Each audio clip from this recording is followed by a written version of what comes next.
ما سجولين دوتتو لما تنين أسمتي مجرو تاكا مكاني سي سارتو طويل جامتي إجولي ورددتي سارتو طويل harka khiyyaaniin ambulaansii irra haay muciyyoo qaama isiidhaa jechuudha foonii fi lafee wal gallakkisee dhibamtee namni haakima baasu dhabame jechuudha guyyaa baatii lama efeessa turte safaaraan dhufee embaasiin dhufee nu guchisi deemu dhufee mana haakimaa baasan isii barnaa gizee baasan anis ilmoo harkaa qabu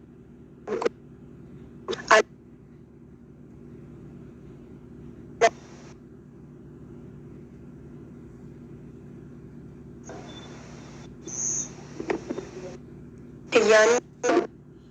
lafa mana da kuka bai shanshalata milatti khan jechu nama hagas ka dukusa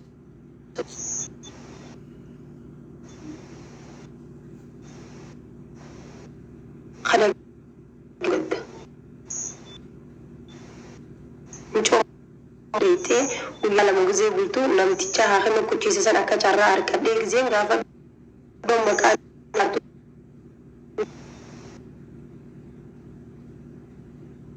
tije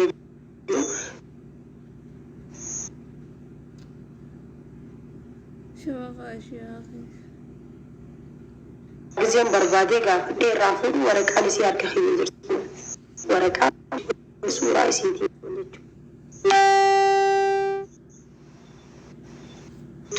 Edduu waan nama gaddisiisu keessatti hangana hin ja'amne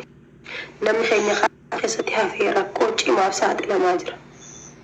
rakkoo hangana hin ja'amne namni aduu keessa rafa kifilii takka 450 jaayiba ilma qaama nama jechuudha aduu Gadis aduu biilee nama haadha kifilii takka keessatti yoo xiqqaate